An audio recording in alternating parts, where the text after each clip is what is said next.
사회복지 실천에 있어서 가장 중요한 건 관계라고 보실 수가 있습니다. 특히 관계에는 여러 가지 종류가 있는데 특히 사회복지사와 클라이언트와의 관계를 잘 활용해서 실천해 나가는 이 과정이 바로 사회복지 실천에 있어서는 무엇보다도 중요하다고 볼 수가 있죠. 그래서 우리가 사회복지 실천 발달 과정의 초기부터 사회복지사와 클라이언트와의 관계는 실천 과정에 있어서의 가장 중요한 핵심으로 볼 수가 있습니다. 그래서 사회복지 실천가들은 관계를 개념화하고 바람직한 관계를 제시하려고 노력을 하면서 사회복지 실천을 이루어 나가야 할 것입니다. 이 사회복지 실천에 있어서의 관계의 개념을 좀 더 구체적으로 살펴보면 클라이언트와 사회복지사 간의 정서적인 교감을 기초로 이루어지는 관계가 가장 중요합니다. 이렇게 전문성, 의도적인 분명한 어떤 목적, 그리고 시간적인 제한, 권위 등의 특성을 포함하는 관계로 일반 관계와는 좀 다른 관계라고 볼 수가 있겠죠. 특히 사회복지사와 클라이언트 간의 어떤 감정과 태도의 그 역동적인 상호작용을 통해서 클라이언트가 가지고 있는 문제, 그 문제를 해결하기 위해서 그를 둘러싸고 있는 여러 가지 환경과의 어떤 사이의 환경과 그리고 클라이언트의 문제, 요것과의 어떤 이러한 관계, 협력, 협상 이런 것들을 잘 활용을 할 때 그 사회복지사는 그 클라이언트의 문제를 잘 해결할 수 있기 때문에 관계라는 것은 상당히 중요합니다.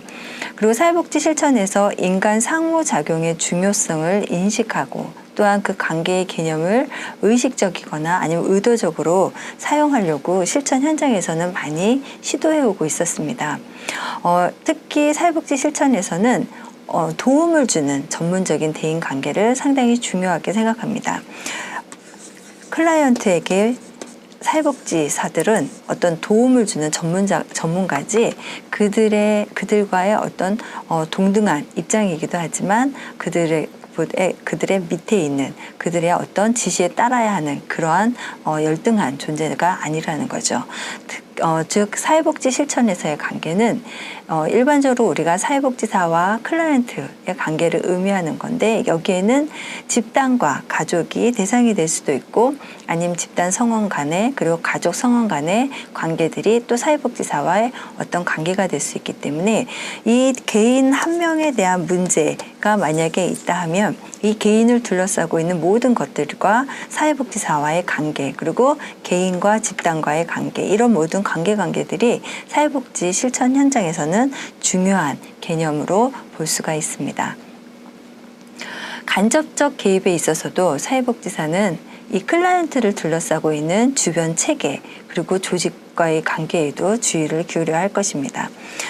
클라이언트가 있는데 이 클라이언트를 둘러싸고 있는 여러 가지 조직과 환경이 있겠죠. 예를 들면 A라는 이 사람이 다니고 있는 학교 그리고 야간 학교를 다닌다. 그리고 아니면 낮에는 직장을 다닌다.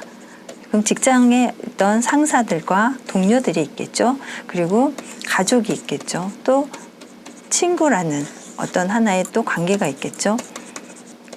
이렇게 다양한 관계 속에서 사람들은 살아갈 수밖에 없습니다. 이러한 관계를 가지고 있는 이 클라이언트와 어떤 문제가 있어서 사회복지사와의 만남이 있다면 이 사회복지사는 이 클라이언트와의 상호작용에서 어떤 문제가 있는지 그 문제를 해결하기 위해서 이 클라이언트를 둘러싸고 있는 이 다양한 관계들에 대한 것들도 잘 파악을 하고 거기에 맞춰서 이 클라이언트에게 필요한 것이 무엇이고 어떠한 것들을 어떤 관계에서 해결을 해 나가야 될지 이러한 것들이 사회복지 실천 현장에서는 계속적으로 관심을 갖고 가져야 할 것입니다. 이러한 것들과 관련돼서 사회복지사는 어떤 다른 사람과 가질 수 있는 다양한 사회작용에 대한 것들을 본인이 가지고 있는 지식에 잘 접목시켜서 그 클라이언트를 위해서 노력을 해야 되는